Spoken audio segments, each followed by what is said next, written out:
हम व्यास संजय राय बाबा स्टूडियो से ज्योतिक महाराज के जन्म गीत निकालने जा रहे हैं। हमारा संघ में मानर पर मनोरथ अनुरागी, बबुआ अवधेश, झाल पर हारो बउआ, और कविराज विनोद भैया और हरदव भैया, उनको सहयोगी से हमारा रिकॉर्डिंग होने जा रहा है बाबा स्टूडियो से फतुहा। ठीक है,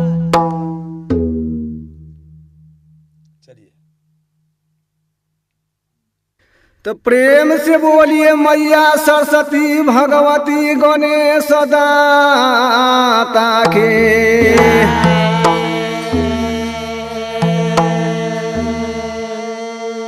प्रेम से बोलिए शंकर भगवान मैया पार्वती की।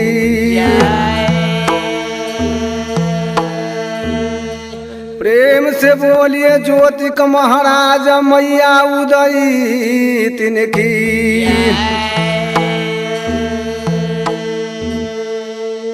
प्रेम से बोला हमर भैया बाबा कारी खो महाराज की।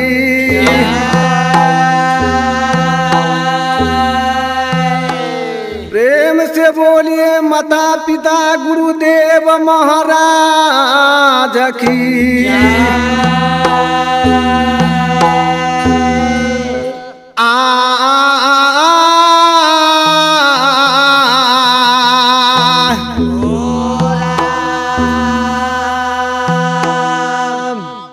आहो मीरा भुवनवा में हो नारायण राजा कहो लाय हो।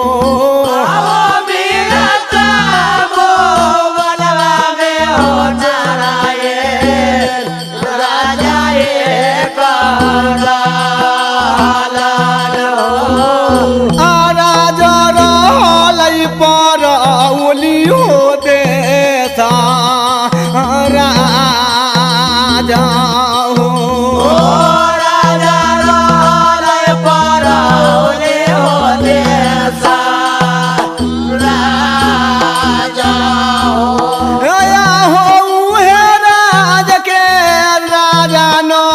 नारायण अपना बल हथिन राजवा हो।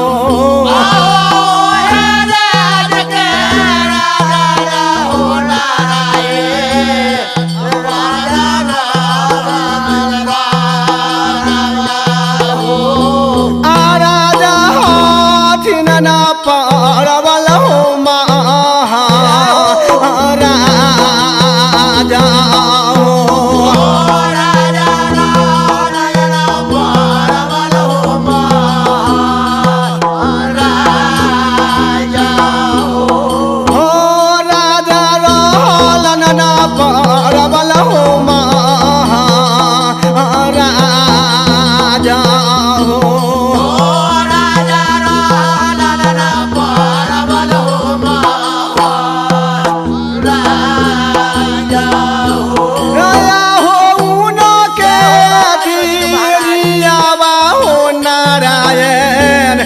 मैया रहथिन उदाई देन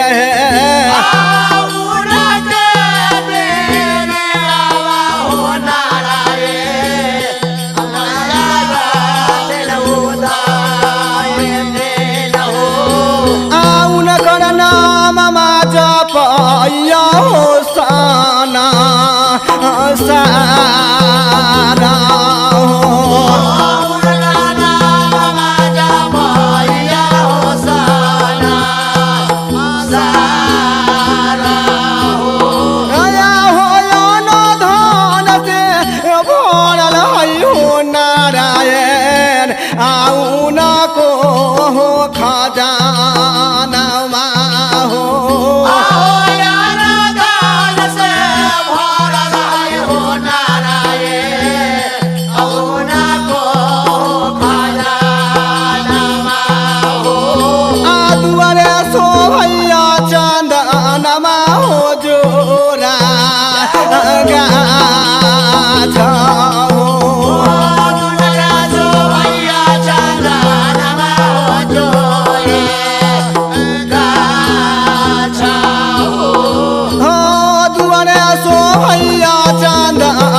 हो जोरा गाछा हो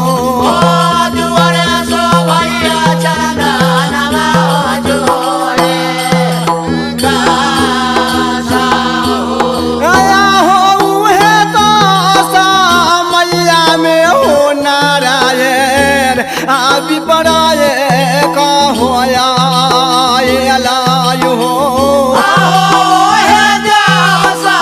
मैया में हो नारायण अभी पराए कहो लायो अभी पराए लैना राजा के दारा बारा हो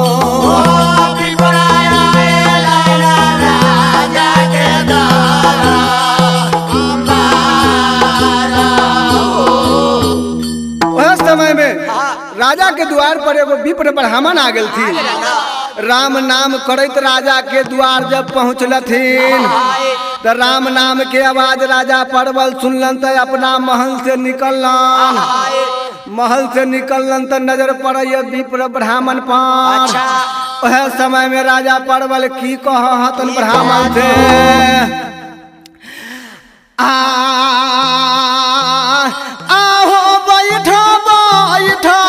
बैठा न हो बाबा आया सनमा हो लगाई के हो बैठा बैठा बैठा न हो बाबा आया सना हो लगाई के हो बाबा ये दे बैठा न आया सनमा हो बाबा ला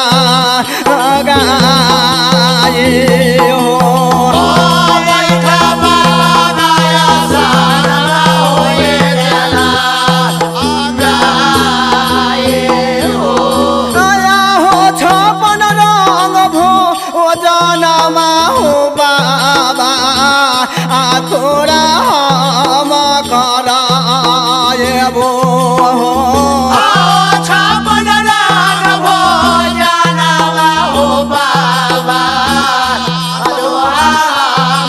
कराए वो बाबा पाँचो टूकावा न देवो तोरा पे नहाए हो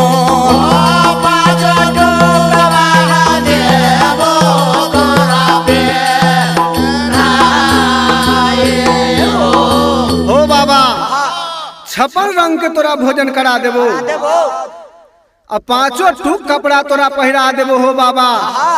जे आसन लगा के बैठ। वह समय में ब्राह्मण बैठ गेलथिन राजा के द्वार पर। 56 रंग भोजन लेके माई उदैतिन आ राजा परवल ब्राह्मण भिरलथिन। कहलथिन हो बाबा तू भोजन कर ला। वह समय में इतना बात सुन के ब्राह्मण की कहैया आहो नो धन से भरल हो राजा परवल आ तोहरो खजाना हो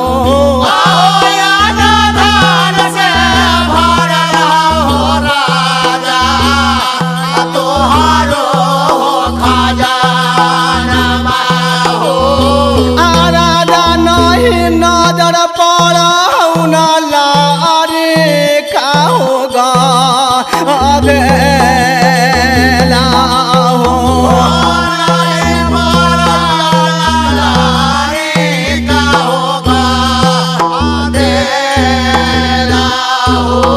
राजा नहीं नजर पड़ौन लारे का होगा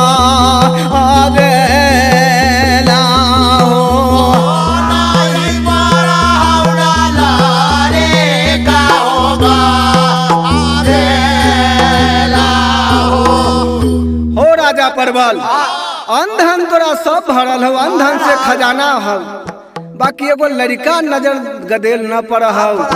वह समय में इतना बात सुन के राजा परवल ब्राह्मण से की कहता आहो 14 कोस के राजा हो बाबा राजा हमर पाराउले हो।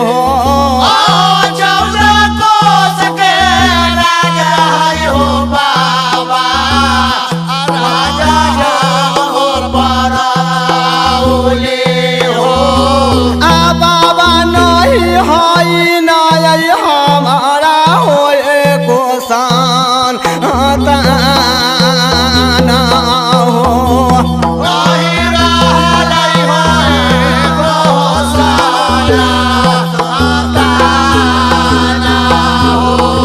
ओ बाबा 14 कोस के राज पड़ौली है, एक एगो कमी है जो हमरा संतान एगो न है। तस इतना बात सुन के ब्राह्मण की कहतान हो राजा, जिसको एगो संतान नहीं है राजा, उसको दरवाजा पर भोजन करना भी ब्राह्मण के पाप है राजा। निर्वंश के द्वार पर भोजन हम नहीं करेंगे, भोजन करेंगे तो खुदे पाप रहेंगे राजा।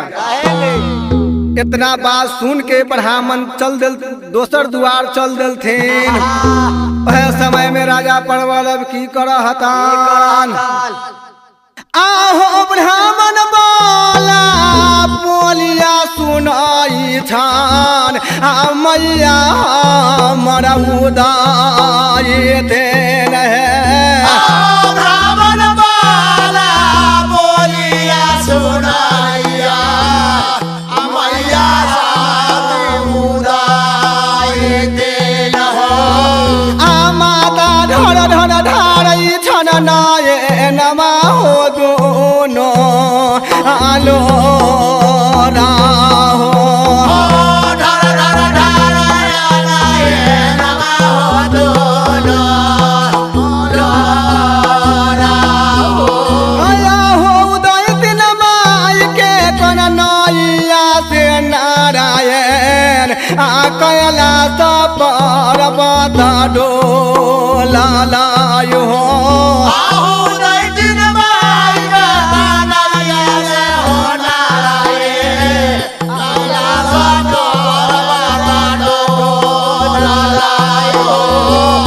डोले लगल कैला सो पारा बादा हो।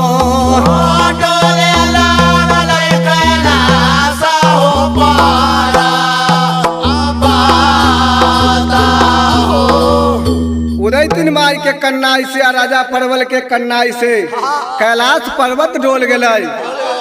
कैलाश पर्वत जब डोल गए तो वह समय में माई पार्वती जी भोलेदानी से कहलथिन, इस स्वामी जी कन्नाई आ रहे तो कहाँ से आ रहे स्वामी जी कन्नाई?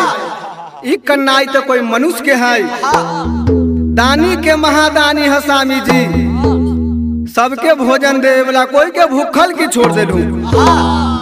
जे जान प्राण कान रहे हैं शिवरात में। इतना बात सुन के भोलेदानी इतना बात सुन के चल दिलथिन राजा परवल के द्वार पर। राजा परवल के द्वार पर जाके की कहथिन, आहो किए तोरा घटलो राजा परवल, आया न धाना होला छामे हो।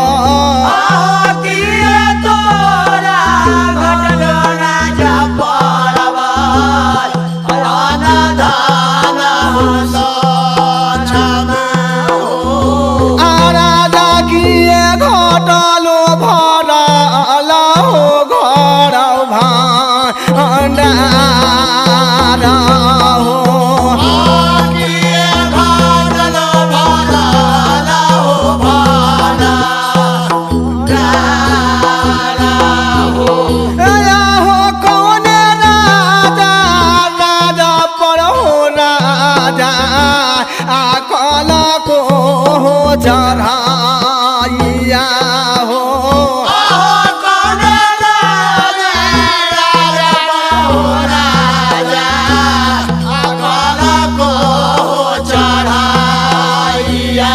हो राजा कौन राजवा न कदल को राज पर छाए हो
चढ़ाइया हो नहीं कोई राजा हो बाबा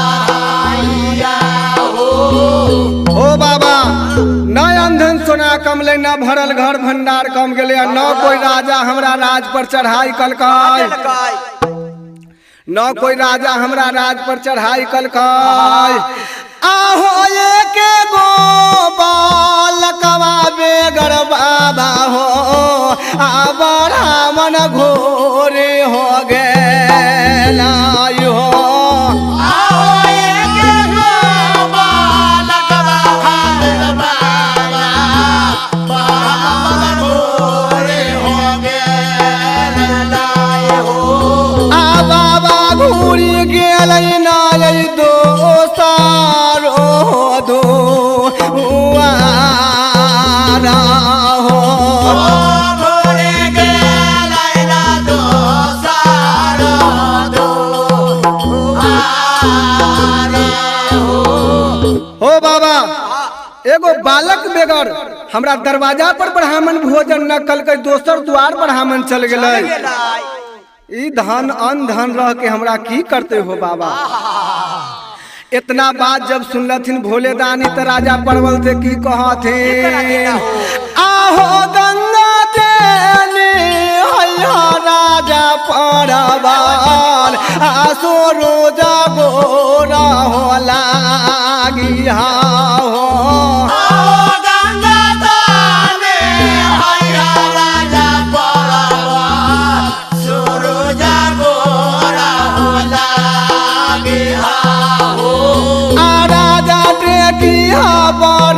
तबा होए ता बारा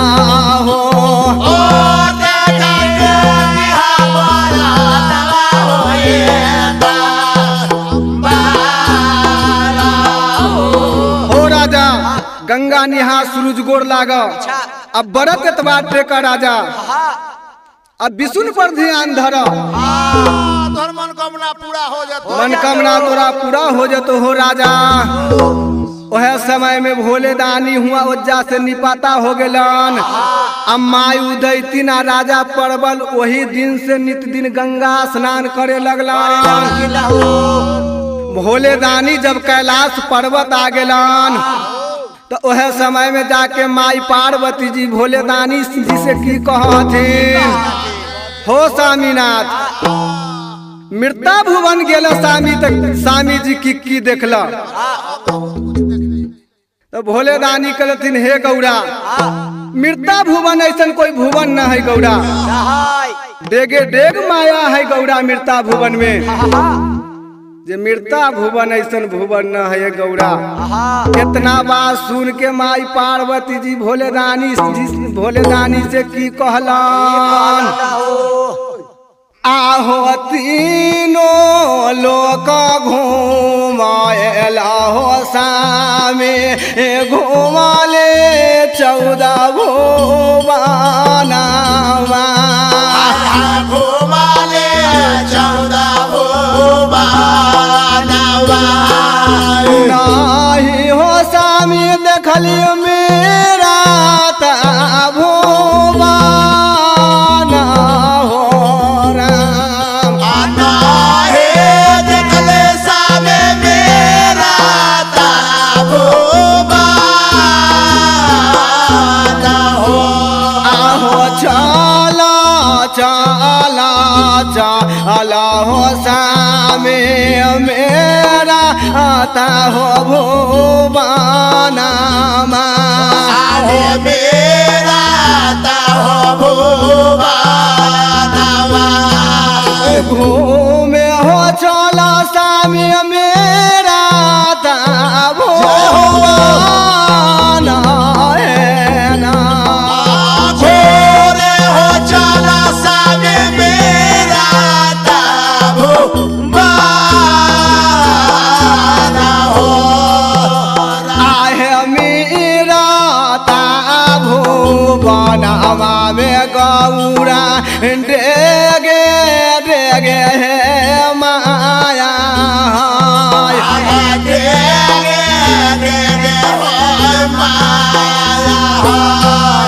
माया में गौरा जय बाबू झराई ना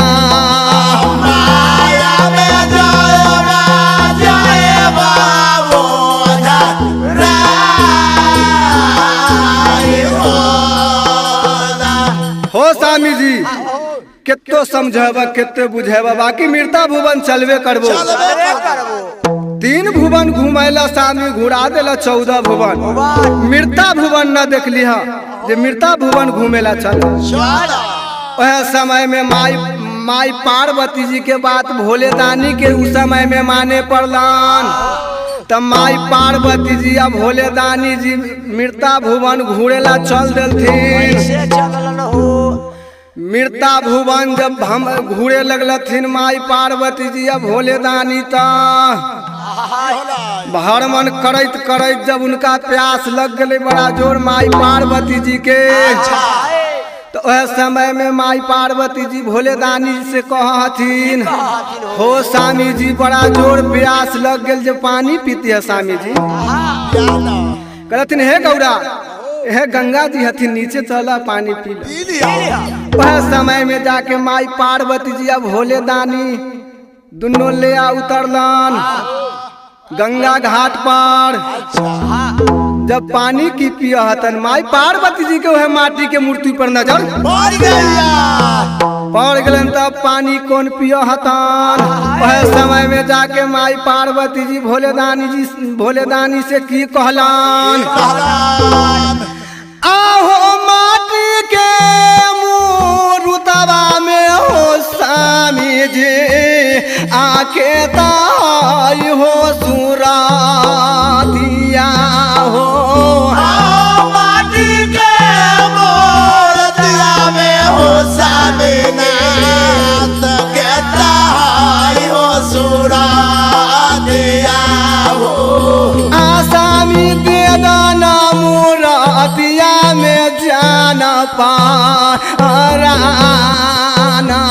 हो ओ दे दशा में मूर्तिया में जान पाराना हो आया हो मूरत के सुनत हो स्वामी जी आई राधा हो सालाइया हो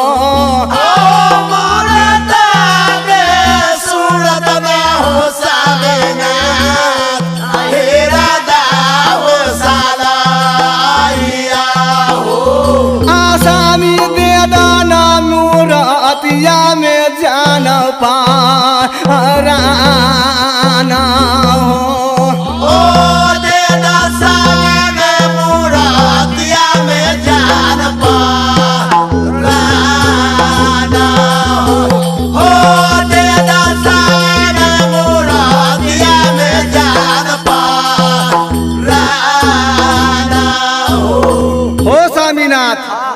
माटी के मूर्त में सूरत कितना है स्वामी जी जो सूरत देख के हृदय साला है हमरा जे ई मूर्ति में तू जान दे दा जान दे दो आ तब चल हो स्वामी जी।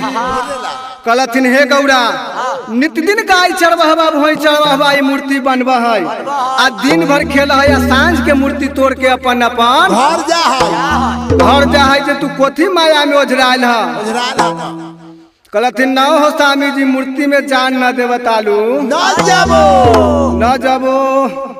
वह समय में जाके भोले दानी की कहलन कहला आहे कोई से के दिया न है गौरा आ मूरतिया में जानवा है। कोई से कभी रहे गौरा मुरादिया में बगानवा है। आ गौरा कैसे दिया न मूरतिया में जान पाराना है। कैसे दिया ना मुरादिया में जान पाराना है। आया है निशिव भागवतिया है गौरा आ घोड़ा है जंगलवा है।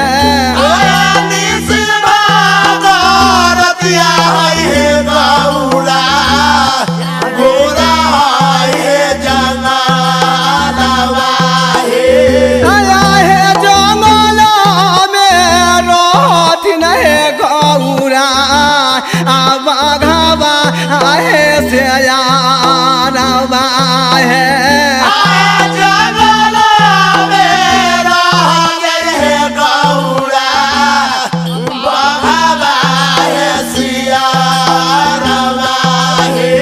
आ गौरा होई जाए तैना बाघा भोगे आहार है।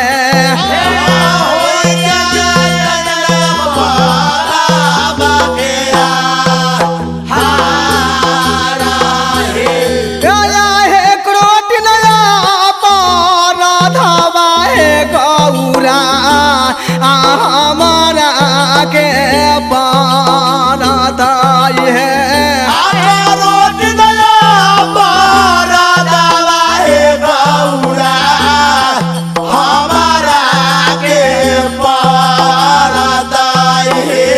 आ गौरा हमारा पारा तई करो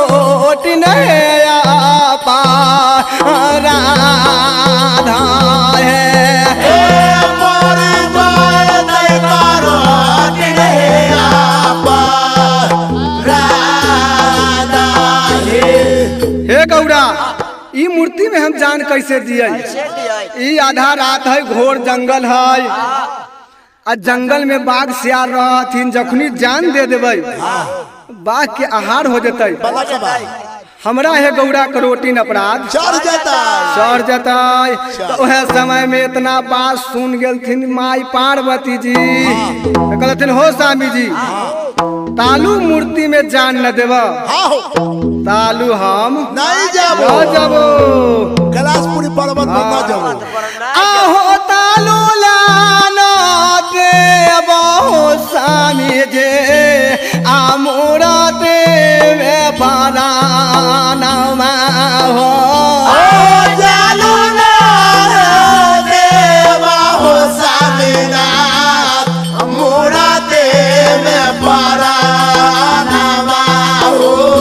आसामी रही जाए वो न मेरा था हो बाना हो।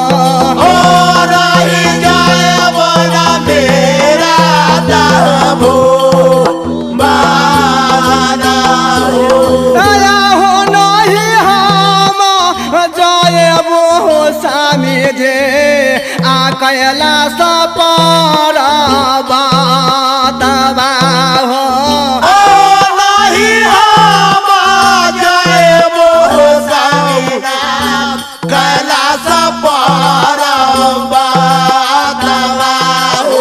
आसामी नहीं जाए वो कैलाश पर बातवा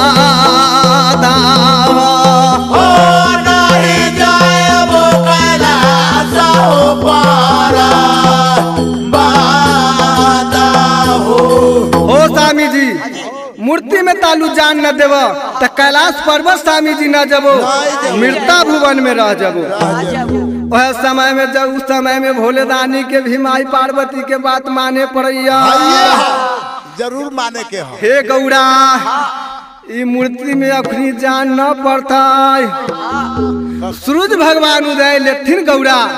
अब पहला रोशनी सूरज के लगते माटी के मूर्त पर एकरा में जान गौरा आ जाता। तो वह समय में माई उदय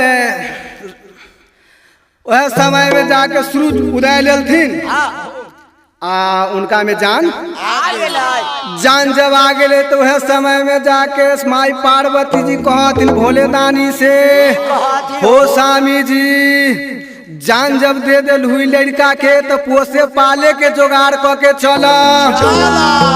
गाय के दूध के एकरा कामे न है, भोई के दूध के कामे न है गौरा, माय के दूध जोगाड़ क के चला स्वामीनाथ। वह समय में इतना बात सुन के भोले दानी की कहथिन आहे राजा पारौली में गौरा राजा ये कहला राजा नाम पारौली में गौरा राजा ये कहला राजा रहलन न पारबल राजा है राजा रहलन पारबल राजा है नीत दिन करथिन गौरा गंगा सालानवा है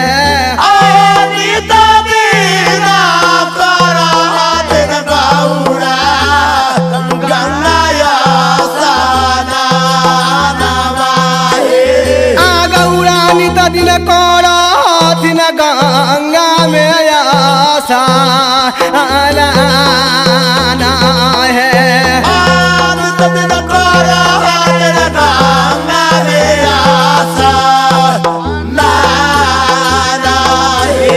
हे गौरा राजा परवल उदैतीन नित्य दिन गंगा स्नान करथिन। उनका संतान को न है वह लड़का के पोस्तन पालतन।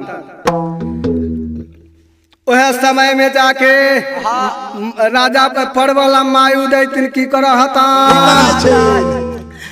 आहो ये कहाते लेलन मैया उदय देन लोटा दाता हो मानवा है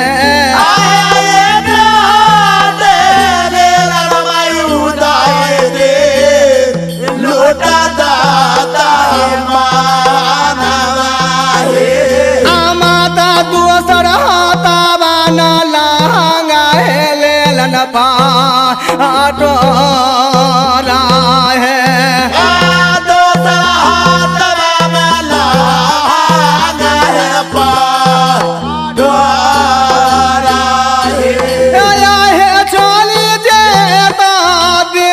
मैया उदय देन माता चली भेला ना गंगा हो के राखे नारा हो चली भेला ना गंगा माई के नारा माई उदयतीन राजा परवल हाथ में लोटा दतमन लेलन लहंगा पटोर लेलन आ गंगा किनार चल देलन। राजा परवल माई उदयतीन जब गंगा किनार पहुँचहतन वह समय में सूरज भगवान पहुँचते के साथ उदय ले लेथिन। वह समय में लड़का के हाँ करे लगन तो माई उदयतीन लड़का के गोदी में उठा लेलन। तो राजा परवल के नजर पड़ गेलन लड़का के उठावत कहलथिन हे उदयतीन ये तू की कहला रे जात है कि कुजात है लड़का कि कोई लड़कोरी के लड़का छूट गए लड़का वाला के लड़का रख दहू ले जते लड़का कोई लड़कोरी अपन।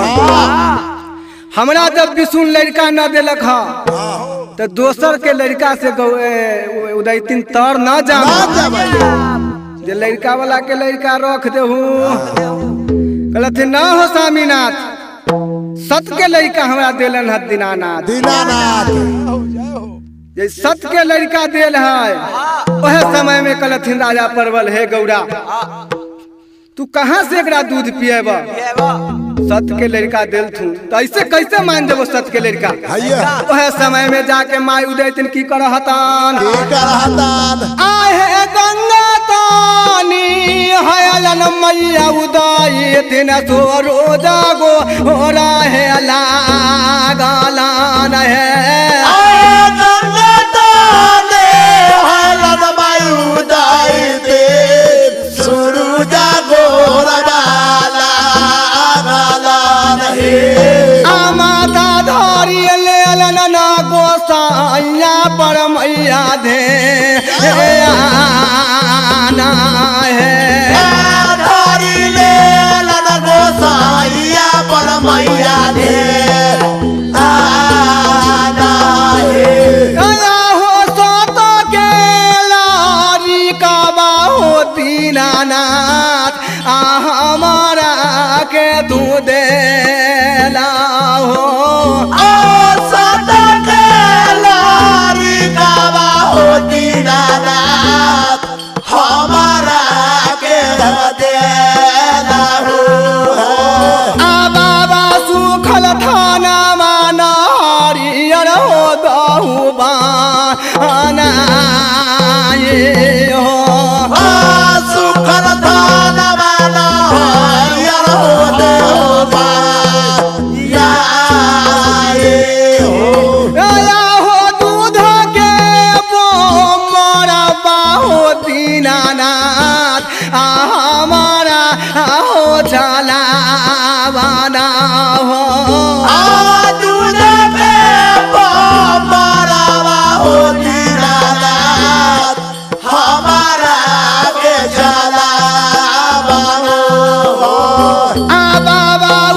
सत के लड़का दिला तो हमरा हंसा बना सुखल थन के तू हरियर बना दा दूध के बुमार बत्ती सोसवा चला दा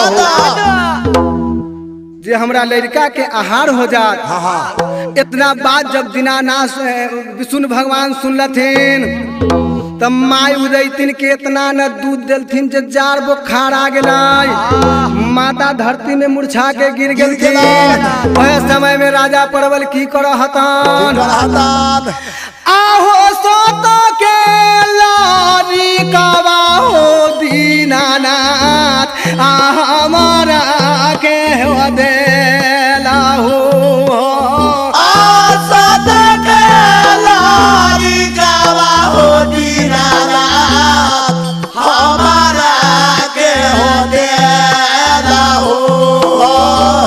बाबा जान गली कि तू सत के लड़का देला जे इतने दूध दा जे हमरा बालके के पिए भर दूध दा बेसी दूध न दा जरूरी ना ज्यादा के वही दूध जाके जब जे विष्णु भगवान कुछ कंट्रोल कैलन तब माई उदयतिन के होश आ गेलन।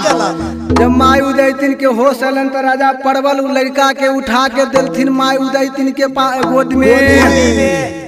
वह समय में माई उदयतिन गोदी में ले लेलन लड़का के आहो अपन थनमा मैया उदय देन बालकवा के हो लगाए अलान है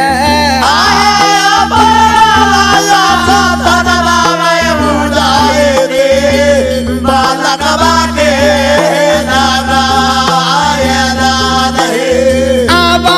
पिए लागल बाते सो दो पिए लागल बाते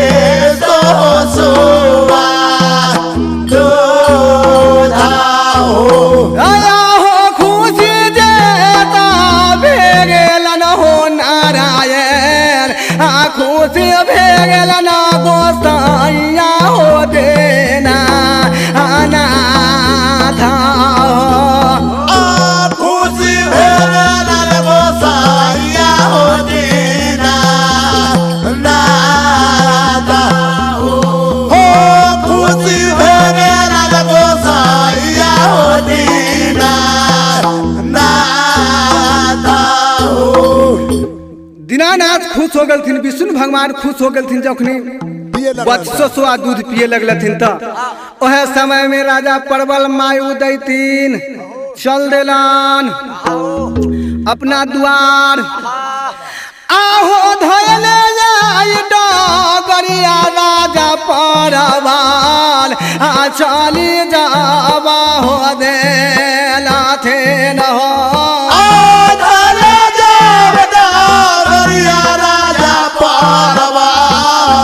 चली जावा हो देला देन हो राजा चली भेल परवली हो दारा बारा हो चली भेल परवली हो दारा बारा हो आया हो घरिए के चलल न हो नारायण अपहर पैरा विदाइया हो घर के चलल हो पाराये पहरा पैरा हो बेदैया हो राजा पहुँचैया परवली हो दारा बारा हो राजा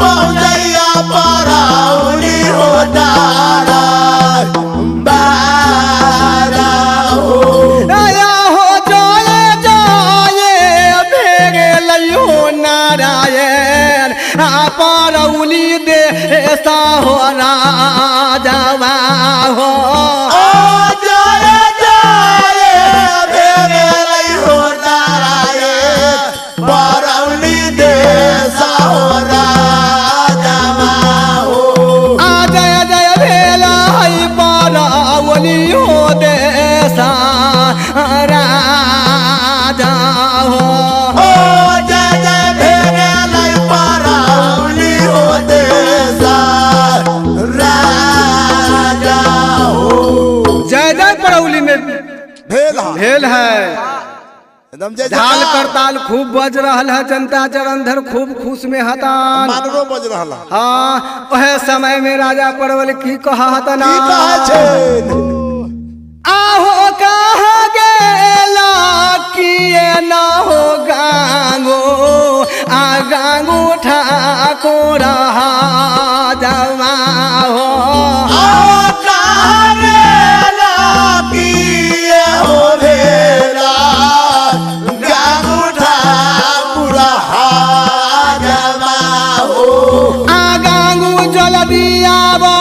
तू हमर हो तारा बारा हो जल्दी बाबा तू हमरो तारा बारा हो। राजा परवल के आवाज जब गांगू ठाकुर हजाम सुन ले दौड़ल राजा भी पहुंचैया कह हो बाबा कौन काम जरूरी आ गलो हो राजा जल्दी से कह जे हमरा तू बोले ला वह समय में राजा परवल की कहता आहो तेसरा जे पनमा में आई गांगू हो आ बाल कबाले लकैया तारवा हो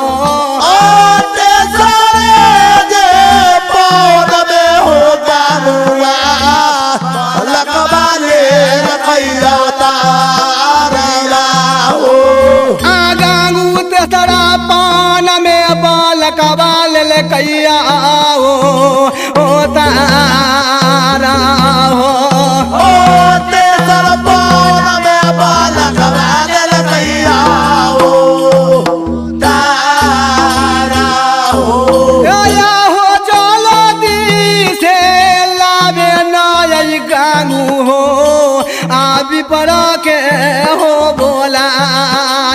के हो जल्दी से लावाना हो गामुआ पिपरा के हो बोराइए हो गांगू जल्दी लावाना तो बे पड़ा के हो बो ओलाए हो जल्दी लावाया पंडित के बोलाए हो जल्दी लावाया पंडित जी के बोलाए हो दया हो ये कोना बचनिया हो नारायण गांगू ठाकुर सोनाइया हो जब सुनैया गागू ठाकुर जमा हो गांगू दौड़ल जाइया ना बे बड़ा के दारा बारा हो जब जाइया ना पंडित के हो दुआरा हो दौड़ल विप्र पंडित जी के द्वार गांगू ठाकुर जा रहल है जा रहलन है घड़ी के चलल पहर पहला बीत बात गेला में बितैया अब है जुम गेलथिन विप्र पंडित जी के द्वार पलखे में आइए। वह समय में जाके गांगू हजाम विप्र पंडित जी से की कहता कहलन?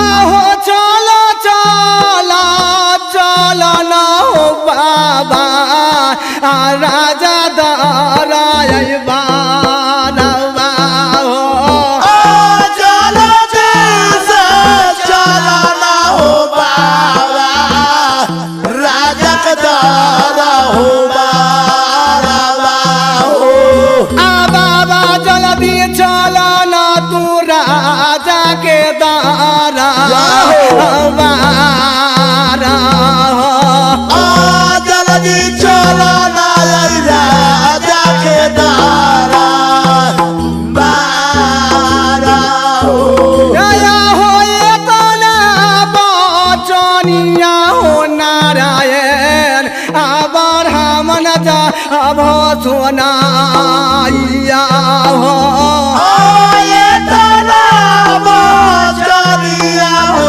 सराय पंडिता हो सुनाइया हो बाबा ठोकी देलथिन न माधोरे हो जा बाबा ओ ठोकी दे लाला माधोरी हो जा बाबा हो ओ गांगू ठाकुर 12 बरस से राजा दरबार से हमरा समाज कोई न अलै है कहेला आज समाज काहे अलै वह समय में जाके विप्र पंडित जी गांगू ठाकुर से की कहला कैसे कैसे कहला आहो नहीं हम खाली न गांगू हो पाई चाहो उधारवा हो ओ नहीं हम खाली हो नामो पाई चाहो उधारवा हो गांगू नहीं ले लिया न कारा जाओ गो ओ आमा हो नहीं ले लिया राजा हो गो आमा हो दया हो किए हमारा राजा से हो गांगो राजा के हो निकाला दान हो आपिए हमारा राजा से हो गवा हमारा निकाला दान हो गांगो किए राजा दे तन फांसी आओ जो ओलाए हो ओ किए राजा ने फांसी आओ जो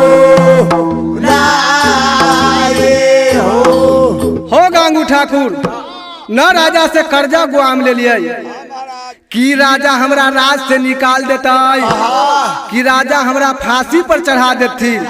सेकर हाल ये तू गांगू बता दे। इतना बात जब गांगू सुनैया तो की कहैया विप्र ब्राह्मण से, आहो नहीं जेता ले लो बाबा पैसा हो उधारवा हो।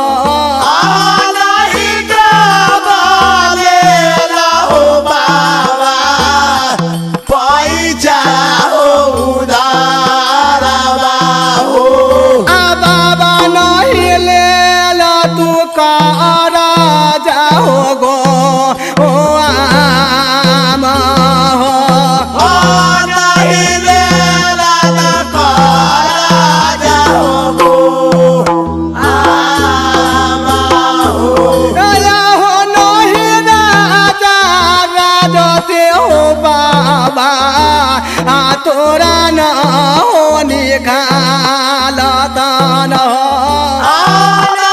तोरा राजा न हो राजा तोहरा हो निकालता न हो।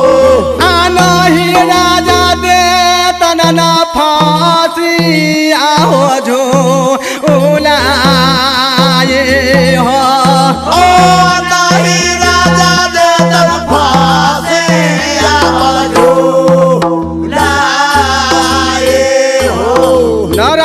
से निकालता थू न राजा तोरा फांसी पर चढ़ाता थू झुला दे थू।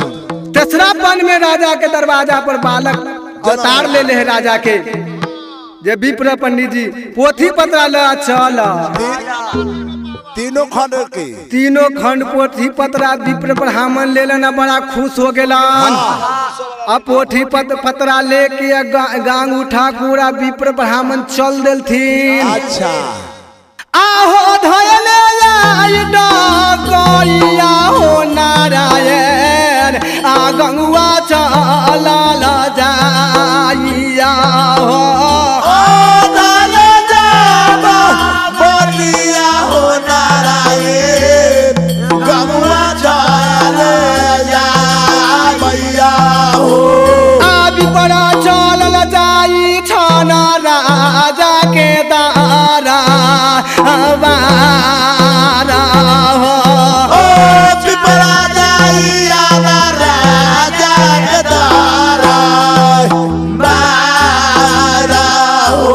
नया हो घरिया के जे चलल न हो नारायण अपारा पायरा विदाइया हो।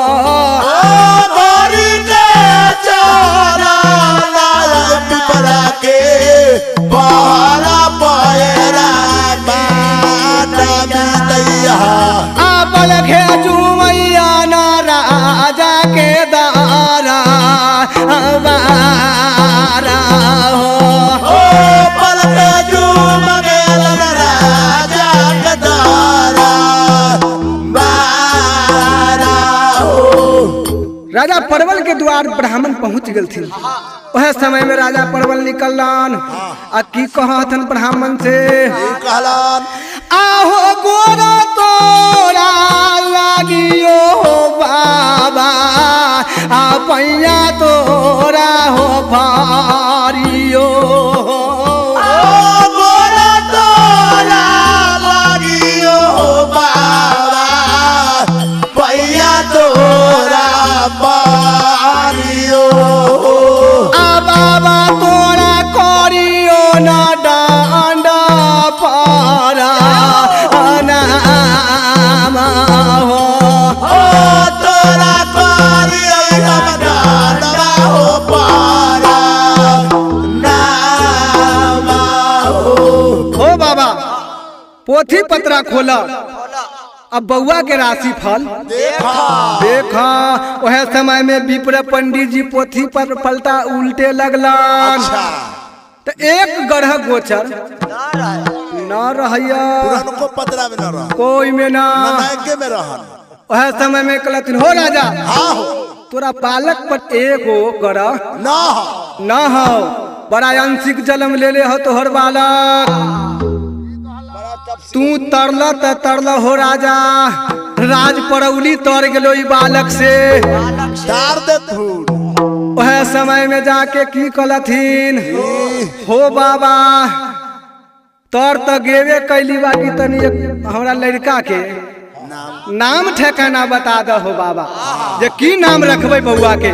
अच्छा वह समय में जाके ब्राह्मण की कहलन राजा से, ओए राजा आहो सूरज के जोत में हो राजा, लाल नवा के हो जाला मिया हो। सूरज के जोत से हो राजा, लाल नवा के हो जाला मिया हो। राजा नाम पड़लो जोते कहो महाराजा हो। नाम पड़ल जोते कहो महाराजा हो। नाम पड़ल जोते कहो महाराजा हो राजा, सूरज के ज्योत में तोहर बालक के जन्म हो, जे इनका नाम ज्योतिक पड़लो। ज्योतिक महाराज, ज्योतिक महाराज नाम पड़ गेलो हो राजा। जय हो जय हो। वह समय में अब की होइया परौली देश राज परौली खुशी खुशी जय भेल जय है। हो। वह खुश भे रहल है तो सोहर मंगल हो रहल है। कैसे? आहो के हे लोटा अवै हो रामायण धन हो सोनामा। हाय हाय आला धना हो सोना बाई। के ही लूटावाई गले रहेना। रे माई लूटा बाई गाले हारा हो राम। आहो राजा परबल लूटायल न हो रामा, याना धन हो सोनामा। हाय हाय आला धना हो सोना बाई।